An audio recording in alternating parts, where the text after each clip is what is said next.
ಇನ್ನು ರಾಜ್ಯ ಬಿಜೆಪಿಯಲ್ಲಿ ನಿಲ್ಲದ ಬಂಡಾಯ. ಎರಡನೇ ಸುತ್ತಿನ ವಕ್ಫ್ ಹೋರಾಟಕ್ಕೆ ಈಗ ರೆಬಲ್ಸ್ ಟೀಮ್ ರೆಡಿ ಆಗ್ತಾ ಇದೆ. ಎರಡನೇ ಸುತ್ತಿನ ಹೋರಾಟವನ್ನು ಬಳ್ಳಾರಿಯಿಂದ ಆರಂಭ ಮಾಡಬೇಕು ಅಂತಕ್ಕಂಥ ನಿರ್ಧಾರಕ್ಕೆ ಬಂದಿದ್ದಾರೆ.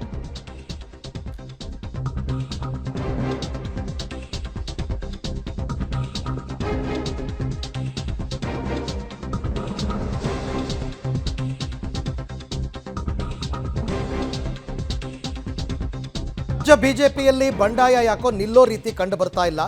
ಎರಡನೇ ಸುತ್ತಿನ ವಕ್ಫ್ ಹೋರಾಟಕ್ಕೆ ರೆಬಲ್ಸ್ ಸಿದ್ಧತೆಯನ್ನು ಮಾಡ್ಕೋತಾ ಇದ್ದಾರೆ. ಡಿಸೆಂಬರ್ 26 ಅಥವಾ 27 ಸೆಷನ್ ಮುಗಿದ ನಂತರ ಬಳ್ಳಾರಿ ಅಥವಾ ವಿಜಯನಗರದಿಂದ ಹೋರಾಟವನ್ನು ಆರಂಭ ಮಾಡೋ ಪ್ಲಾನ್ ಮಾಡ್ಕೊಂಡಿದ್ದಾರೆ.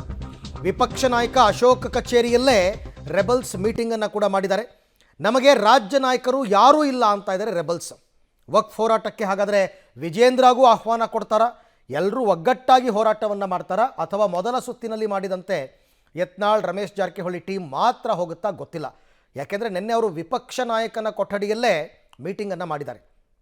ಹಾಗಾಗಿ ಗೊತ್ತಿಲ್ಲ, ಅಶೋಕ್ ಅವ್ರಿಗೂ ಆಹ್ವಾನ ಕೊಟ್ಟು ವಿಜೇಂದ್ರ ಅವ್ರಿಗೂ ಆಹ್ವಾನ ಕೊಟ್ಟು ಬನ್ನಿ ಎಲ್ಲರೂ ಒಟ್ಟಿಗೆ ಹೋರಾಟ ಮಾಡೋಣ ಅಂತಕ್ಕಂಥ ತೀರ್ಮಾನಕ್ಕೆ ಬರಬಹುದು.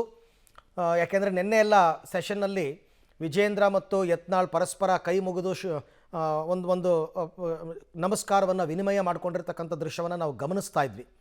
ಹಾಗಾಗಿ ನೋಡೋಣ ಯಾವ ರೀತಿ ಆಗುತ್ತೆ, ಏನಾಗುತ್ತೆ. ರೆಬಲ್ಸ್ ಆಗೇ ಕಂಟಿನ್ಯೂ ಆಗ್ತಾರಾ ಅಥವಾ ಪಕ್ಷದಲ್ಲಿ ಒಗ್ಗಟ್ಟು ಮೂಡುತ್ತಾ? ವಿಪಕ್ಷ ನಾಯಕ ಅಶೋಕ್ ಕಚೇರಿಯಲ್ಲಿ ರೆಬಲ್ಸ್ ನಿನ್ನೆ ಮೀಟಿಂಗನ್ನು ಮಾಡಿದರು. ಬಟ್ ವಿಜೇಂದ್ರ ಇರಲಿಲ್ಲ ಆ ಮೀಟಿಂಗಲ್ಲಿ. ಯಡಿಯೂರಪ್ಪನ ಮನ್ಯಾಗ ಭಿನ್ನಮತ್ಯರ ಸಭೆ ಆಗ್ತದೆ, ಅದ್ರಾಗ ರಾಜ್ಯಾಧ್ಯಕ್ಷ ಪಾಲ್ಗೊಳ್ತಾನೆ. ಇಲ್ಲಿ ಕರೀತಾರ ದಾವಣಗೆರೆ ಒಳಗೆ ಯತ್ನಾಳ್ ಹೊರಗೆ ಹಾಕತ್ ಹೇಳಿ ಅವ್ರ ಚೀಲಗಳನ್ನ ಬಿಟ್ಟು ಮಾನಿಟರ್ ಮಾಡ್ಲಕತ್ತಾರ ದಾವಣಗೆರೆ ಸಭೆನ. ದೊಡ್ಡ ಸಮಸ್ಯೆ ನಾವು ದಾವಣಗೆರೆಗೆ ಮಾಡ್ತೀವಿ, ಅವ್ರದ್ದು ಮುಗಿದು ಒಂದು ವಾರನಾಗ ಮಾಡ್ತೀವಿ. ನಮ್ಮ ಶಕ್ತಿ ಏನು ಅನ್ನೋದು ಅವ್ರು ತೋರಿಸ್ತೀವಿ. ಸ್ವತಃ ಯಡಿಯೂರಪ್ಪ ವಿಜೇಂದ್ರ ಲೆವೆಲ್ ಅಲ್ಲ, ಯಾರೋ ಒಬ್ಬ ಕಾರ್ಯಕರ್ತವಾಗಿರಲ್ಲ. ಯಡಿಯೂರಪ್ಪನವರು ರಾಷ್ಟ್ರೀಯ ನಾಯಕರು, ಅವ್ರ ಮಗ ಅಂತ ನೋಡ್ಬಾರ್ದು. ವಿಜೇಂದ್ರನ ರಾಜ್ಯ ಅಧ್ಯಕ್ಷತೆ ನೋಡಬೇಕು. ಪಾರ್ಲಿಮೆಂಟ್ ಎಲೆಕ್ಷನ್, ಉಪಚುನಾವಣೆ, ರಾಷ್ಟ್ರೀಯ ನಾಯಕರು ನೋಡ್ಕೊಂಡು ಅವ್ರು ನಿರ್ಣಯ ತಗೋಬೇಕಂತ ಅವ್ರು ಮನವಿ ಮಾಡ್ಕೋತ ತಮ್ಮ ಮುಖಾಂತರ. ವಿಜೇಂದ್ರ ಲೆವೆಲ್ ಅಲ್ಲ, ಯಾರೋ ಒಬ್ಬ ಕಾರ್ಯಕರ್ತವಾಗಿರಲ್ಲ. ಯಡಿಯೂರಪ್ಪನವರು ರಾಷ್ಟ್ರೀಯ ನಾಯಕರು, ಅವ್ರ ಮಗ ಅಂತ ನೋಡ್ಬಾರ್ದು. ವಿಜೇಂದ್ರನ ರಾಜ್ಯ ಅಧ್ಯಕ್ಷತೆ ನೋಡಬೇಕು. ಪಾರ್ಲಿಮೆಂಟ್ ಎಲೆಕ್ಷನ್, ಉಪಚುನಾವಣೆ.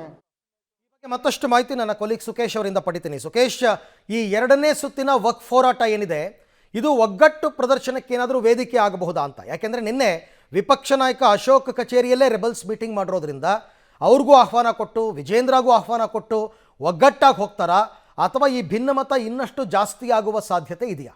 ಅರವಿಂದ್, ಒಂದು ಸ್ಪಷ್ಟ, ಹಾಗೇನಾದರೂ ಬಿಜೆಪಿಯ ಹೋರಾಟ ಅಂದರೆ ಅದು ರಾಜ್ಯಾಧ್ಯಕ್ಷರ ನೇತೃತ್ವದ ಹೋರಾಟ ಆಗಿರುತ್ತೆ ಸಹಜವಾಗಿ. ಆದರೆ ಹಿಂದೆಯೂ ಕೂಡ ರಾಜ್ಯಾಧ್ಯಕ್ಷರು ವಕ್ಫ್ ವಿರುದ್ಧ ಮಾಡಬೇಕಂತ ಹೋರಾಟಕ್ಕೆ ಮುಂಚಿತವಾಗಿಯೇ ತಮ್ಮದೇ ಒಂದು ತಂಡದೊಂದಿಗೆ ಯತ್ನಾಳ್ ಜಾರಕಿಹೊಳಿ ಟೀಮ್ ಅವರಲ್ಲೂ ಕೂಡ ಒಂದು ಹೋರಾಟವನ್ನು ಕೈಗೆತ್ತಿಕೊಂಡಿದ್ರು. ಅದು ಸಹಜವಾಗಿಯೇ ರೆಬಲ್ಸ್ ಹೋರಾಟ ಅನ್ನುವಂಥ ರೀತಿಯಲ್ಲಿ ಬಿಂಬಿತವಾಗಿತ್ತು. ಈಗ ಎರಡನೇ ಸುತ್ತಿನ ಹೋರಾಟವನ್ನು ಮಾಡ್ತೀವಿ ಅಂತ ಹೇಳ್ತಾರೆ. ಅದಕ್ಕಿಂತ ಮುಂಚಿತವಾಗಿ ಹೈಕಮಾಂಡ್ ಭೇಟಿಯಾಗಿದೆ, ಶೋಕಾಸ್ ನೋಟಿಸ್ ಬಂದಿತ್ತು ಯತ್ನಾಳ್ ಅವರಿಗೆ. ಆ ಎಲ್ಲ ಬೆಳವಣಿಗೆಯ ನಂತರವೂ ಕೂಡ ಇವರು ಎರಡನೇ ಸುತ್ತಿನ ಹೋರಾಟವನ್ನು ಕೈಗೆತ್ತಿಕೊಂಡಿರೋದು ಬಿಜೆಪಿಯಲ್ಲಿ ಬಂಡಾಯ ಶಮನ ಆಗಿಲ್ಲ ಅನ್ನುವಂಥದ್ದು ಸ್ಪಷ್ಟ ಸಂದೇಶ. ಜೊತೆಗೆ ನಮಗೆ ರಾಜ್ಯ ನಾಯಕರು ಇಲ್ಲ, ರಾಷ್ಟ್ರ ನಾಯಕರಿಗೆಲ್ಲ ಗಮನಕ್ಕೆ ತಂದಿದ್ದೀವಿ ಅನ್ನುವ ಮೂಲಕವಾಗಿ ವಿಜೇಂದ್ರ ಅವರು ಏನೂ ಅಲ್ಲ ಅನ್ನುವಂಥ ರೀತಿಯಲ್ಲಿ ಸಡ್ಡೊಡಿಲಿಕ್ಕೆ ಮುಂದಾದಂತೆ ಕಾಣಿಸ್ತಾ ಇದೆ. ವಿಪಕ್ಷ ನಾಯಕರ ಕೊಠಡಿಯಲ್ಲಿ ಒಂದಷ್ಟು ಮಾತುಕತೆಯನ್ನು ಸ್ವಲ್ಪ ಹೊತ್ತು ನಡೆಸಿದ್ರು, ಅವ್ರಿಗೆ ಆಹ್ವಾನ ಕೊಡ್ಬೋದು. ಇದು ಒಂದು ಅವರ ಒಂದು ತಂತ್ರಗಾರಿಕೆಯ ಭಾಗವಾಗಿರ್ಬೋದು. ಜೊತೆಗೆ ಇನ್ನೂ ಒಂದು ಮಾತನ್ನು ಹೇಳಿದರೆ, ನಾವು ರಾಜ್ಯಾಧ್ಯಕ್ಷರಿಗೂ ಕೂಡ ಆಹ್ವಾನವನ್ನು ಕೊಡ್ತೀವಿ ಅಂತ. ಅಂದರೆ ರೆಬಲ್ಸ್ ರೀತಿಯಲ್ಲಿ ಗುರುತಿಸಿಕೊಂಡಂಥ ನಾಯಕರುಗಳು ರಾಜ್ಯಾಧ್ಯಕ್ಷರನ್ನ ಕರೆದು ನಮ್ಮ ಜೊತೆ ನೀವು ಹೋರಾಟಕ್ಕೆ ಬನ್ನಿ ಅಂದರೆ ರಾಜ್ಯಾಧ್ಯಕ್ಷರ ವ್ಯಾಲ್ಯೇ ಸಹಜವಾಗಿ ಕುಡಿಸ್ತಾಗುವಂಥದ್ದು. ಹಾಗಾಗಿ ಇಲ್ಲೊಂದು ಕಡೆ ಬಿಜೆಪಿ ಪಕ್ಷವಾಗಿ ವಿಜೇಂದ್ರ ಅವರ ನೇತೃತ್ವದಲ್ಲಿ ನಡೆಯುವಂಥ ಹೋರಾಟಕ್ಕೆ ಇವರು ಹೋದರೆ ಅದು ಬೇರೆ ರೀತಿಯ ತಿರುವನ್ನು ಪಡಿತಾ ಇತ್ತು. ಆದರೆ ರೆಬಲ್ಸೇ ನಾವು ಎರಡನೇ ಸುತ್ತಿನ ಹೋರಾಟ ಮಾಡ್ತೀವಿ ಅಂದಾಗ ಸಹಜವಾಗಿ ರಾಜ್ಯಾಧ್ಯಕ್ಷರಲ್ಲಿ ಭಾಗವಹಿಸೋಕ್ಕೆ ಆಗಲ್ಲ. ಆದರೆ ಅವ್ರಿಗೂ ಕೂಡ ಕರೆದು ಮುಜುಗರವನ್ನು ಉಂಟು ಮಾಡ್ತಾರೆ ಅನ್ನೋಂಥದ್ದು ಕೂಡ ಪ್ರಶ್ನೆ. ಅಥವಾ ವಿಜೇಂದ್ರ ಅವರಿಗೆ ದೆಹಲಿಗೆ ಹೋಗಿರೋದ್ರಿಂದ ಸಹಜವಾಗಿ ಎಲ್ಲದಕ್ಕೂ ಬ್ರೇಕ್ ಬೀಳುತ್ತಾ ಅನ್ನುವಂಥ ಪ್ರಶ್ನೆ. ಹೀಗೆ ಸಾಕಷ್ಟು ಗೊಂದಲಗಳಂತೂ ಬಿಜೆಪಿಯಲ್ಲಿ ಇರುವಂಥದ್ದು ಸ್ಪಷ್ಟವಾಗ್ತಿದೆ. ಅದರ ಮಧ್ಯದಲ್ಲಿ ರೆಬಲ್ಸ್ ತಮ್ಮ ಎರಡನೇ ಸುತ್ತಿನ ಹೋರಾಟಕ್ಕೆ ಮುಂದಾಗಿರುವಂಥದ್ದು. ಬಿಜೆಪಿ ಅಂತಃಕಲಹ ಯಾವ ಹಂತಕ್ಕೆ ಹೋಗಬಹುದು, ಯಾವ ತಿರುವನ್ನು ಪಡಿಬಹುದು ಅನ್ನುವಂಥ ಕುತೂಹಲ ಮೂಡಕ್ಕಂತೂ ಕಾರಣ ಆದಂತೆ ಕಾಣಿಸ್ತಾ ಇದೆ.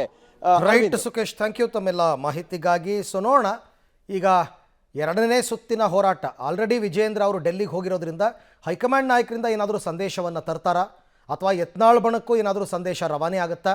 ಎಲ್ಲರನ್ನೂ ವಿಶ್ವಾಸಕ್ಕೆ ತೊಗೊಂಡು ಹೋರಾಟ ಮಾಡಿ ಅಂತಾರ, ಗೊತ್ತಿಲ್ಲ. ಏನಾಗುತ್ತೆ ಅಂತಕ್ಕಂಥದ್ದು ನೋಡಿ. ಅದು ನೀವು ನೋಡ್ತಾ ಇರೋ ಫೋಟೋ ಇದೆಯಲ್ಲ, ಇದು ನಿನ್ನೆ ಬೆಳಗ್ಗೆ ಸುವರ್ಣಸೌಧದಲ್ಲಿ ಪರಸ್ಪರ ಒಬ್ರಿಗೊಬ್ಬರು ನಮಸ್ಕಾರಗಳನ್ನು ವಿನಿಮಯ ಮಾಡಿಕೊಂಡಿರೋದು. ಒಗ್ಗಟ್ಟಾಗಬಹುದಾ ಅನ್ನುವ ಪ್ರಶ್ನೆಯನ್ನು ಮೂಡಿಸ್ತಾ ಇದೆ.